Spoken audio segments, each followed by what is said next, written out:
Hola, muy buenas, bienvenidos un día más a mi canal. Venimos hoy a introducirnos muchísimo más en el componente de carga, vídeo 2.5 de esta serie. Venimos de hablar del umbral, ¿de acuerdo? De este umbral que hablábamos que era necesario para que hubiese una carga eficiente, ¿vale? Que fue definido por Arnold y Schultz. Y hoy empezamos con la explicación de todos y cada uno de los componentes de la carga. Vamos a desglosar la carga en todos sus componentes y lo primero que vamos a hacer es explicaros cuál va a ser el esquema que vamos a utilizar. Bueno, va a ser muy sencillo. Lo primero es que vamos a hablar de los contenidos de la carga. Dentro de los contenidos de la carga, que lo haremos en este mismo vídeo, vamos a hablar de dos conceptos. Primero, los niveles de especificidad, es decir, cuánto de específico son cada una de las tareas o cada uno de los ejercicios que podemos aplicar en un entrenamiento concreto.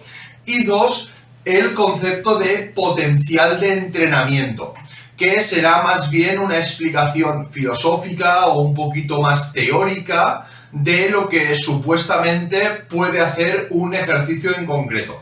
Entonces, aquí tendríamos nivel de especificidad y el potencial de cada uno de estos elementos. Luego pasaríamos a hablar de un componente que nos va a llevar mucho tiempo, muchos vídeos en este canal, que es la naturaleza de esa carga. Y para definir esa naturaleza tenemos 5 ítems, ¿de acuerdo? 5 apartados que iremos desarrollando. La primera, o el primero de estos ítems, es la duración del estímulo. Duración. Es decir, cuánto tiempo estamos aplicando ese estímulo. El segundo es un viejo conocido nuestro, que es el volumen. Muy bien. El tercero es la frecuencia de ese entrenamiento. Frecuencia. Muy bien.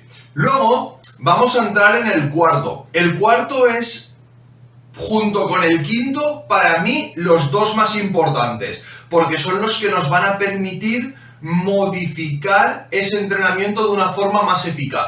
El primero es la intensidad, que es el factor determinante, que ya lo vimos en el vídeo pasado. Y finalmente, para mí, un viejo olvidado, es decir, es uno de los ítems que no utiliza la mayoría de la gente, pero que para mí es clave, es la densidad de entrenamiento. Densidad de entrenamiento. Y finalmente hablaremos de dos conceptos que tienen que ver con la organización de la carga.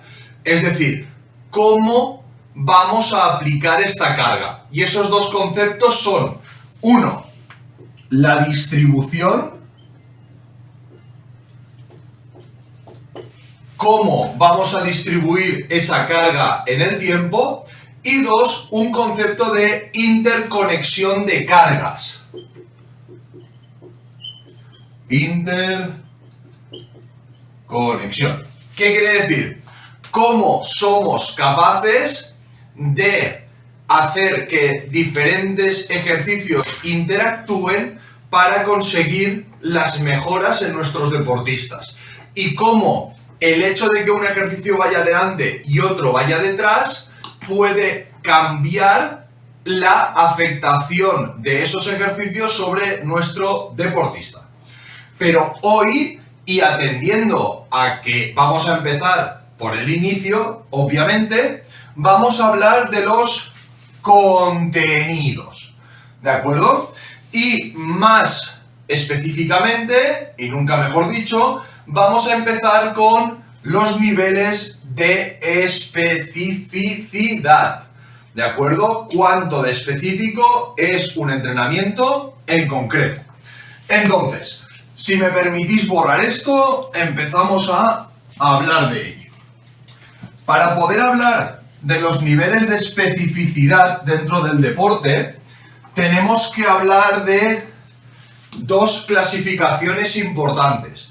Y estas dos clasificaciones van a venir determinadas en relación a si el deporte es de prestación, que lo vamos a asociar a deporte individual, aunque si bien es cierto que en deportes individuales también están los deportes de combate y los deportes artísticos, aunque tengan su parte colectiva, y luego los deportes de situación, que generalmente los vamos a denominar deportes de equipo, ¿de acuerdo? Entonces, dentro de los niveles de especificidad en los deportes de prestación, utilizamos la clasificación de Matveyev del año 77, que divide los ejercicios en ejercicios generales,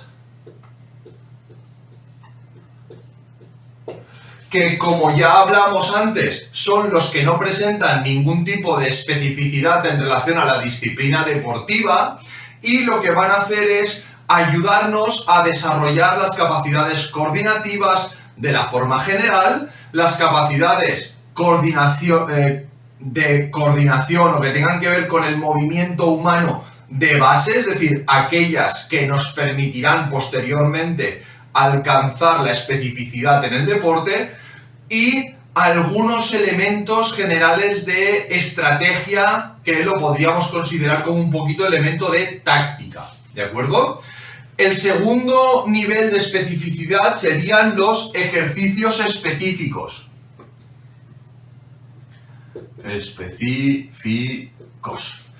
Que serían ejercicios que serían similares a la competición, pero que tuviesen alguna diferencia en el comportamiento técnico o táctico. Por ejemplo, que tuvieran un tiempo reducido, que yo aumentase la intensidad en un momento diferente al que lo voy a aumentar en la competición, etcétera, ¿vale? Serían ejemplos que pudiésemos poner. Y el último serían ejercicios competitivos.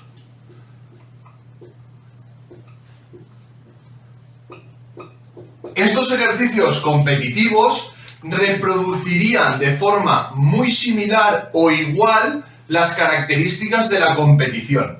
Si bien es cierto que cuando entremos a hablar del método de entrenamiento de resistencia, competición y control, os daréis cuenta que lo que se busca es que tengan entre un 10, un 20% más de duración, menos de duración, o más intensidad o menos intensidad que la competición, pero eso ya lo hablaremos. Muy bien, esto sería la clasificación cuando hablemos de deportes de prestación, ¿de acuerdo? Deportes individuales. Si vamos a los deportes colectivos, si hablamos de los deportes colectivos, la clasificación, que ya los conocéis, que los conocemos como deportes de situación, la clasificación la hizo Paco Seirulo en el año 1993. Paco Seirulo ha sido durante muchísimos años responsable de la preparación física en el Fútbol Club Barcelona, y Marcel·lí Massafret en el año 99 la revolvieron a formular, y en este caso la taxonomía es un poco más amplia, ¿vale? Porque proviene de deportes colectivos. Entonces, ellos diferencian principalmente 5 estructuras de entrenamiento, ¿vale? 5 estructuras. La primera son ejercicios genéricos, ¿vale? Estos ejercicios serían los que no tienen ningún tipo de especificidad. Lo que hacen es simplemente preparar la base de la condición física para posteriormente ir ampliando esa base y llegando a la fase de rendimiento. Y luego ellos diferencian dentro de la parte específica 4 tipos de tareas. La tarea número 1, o las tareas de especificidad más baja serían las que se consideran como generales. ¿De acuerdo? Son ejercicios que presentan una especificidad muy baja, pero lo que se busca es una transferencia desde el mundo de los juegos, desde el jugar divirtiéndose, desde el pasarlo bien, pero ya con un componente técnico un poquito específico y sobre todo que intervenga la toma de decisiones, tan importante y de la que ya hablaremos en deportes colectivos. El segundo nivel de especificidad, o ya yendo hacia la especificidad plena, serían los ejercicios dirigidos. ¿Vale? Estos ejercicios dirigidos presentan una ligera relación con la competición, ya que reproducen situaciones de juego similares, con alguna introducción de juegos reducidos con handicap. Handicap quiere decir que hay algo que distorsiona ese juego, hay alguna norma diferente a la propia de la competición que distorsiona ese juego, ¿de acuerdo? El nivel 3 estaríamos hablando de especificidad especial,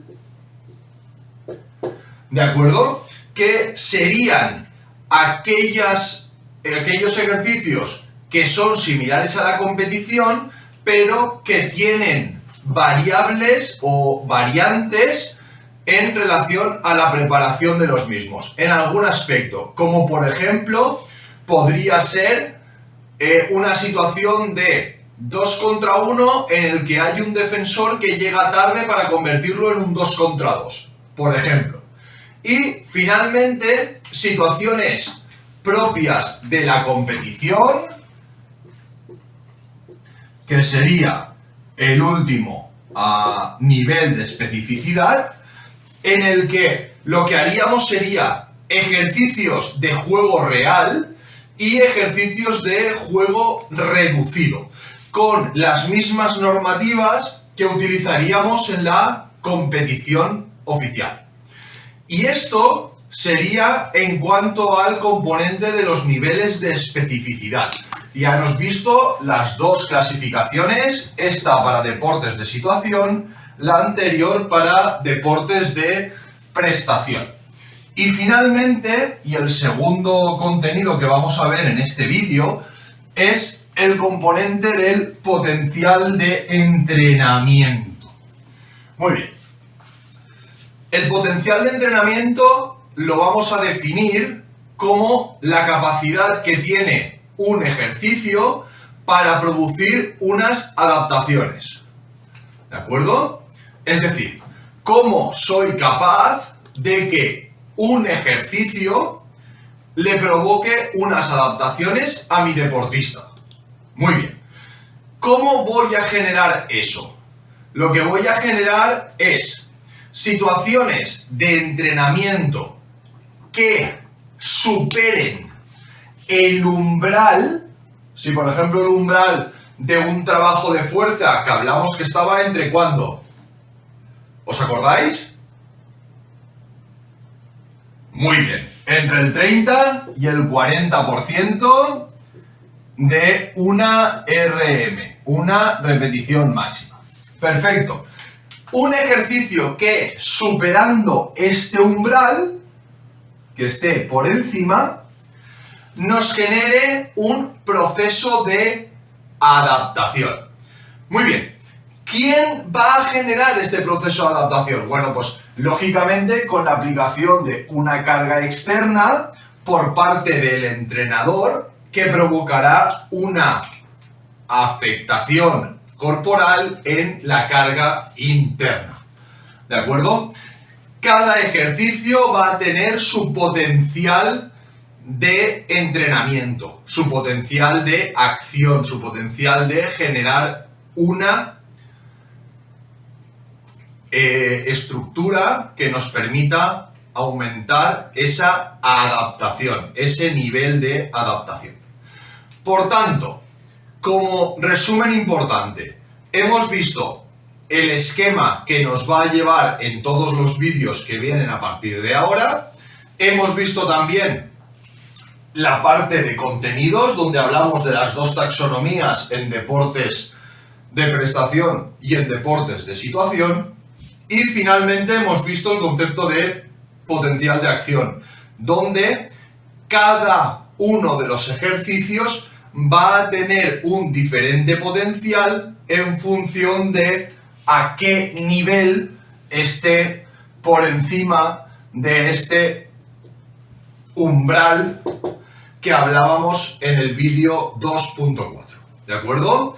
Así que todo lo que necesitéis, preguntas, dudas, sugerencias, por favor, ya sabéis, dejadlo en el canal y nos vemos en los próximos vídeos. Un saludo.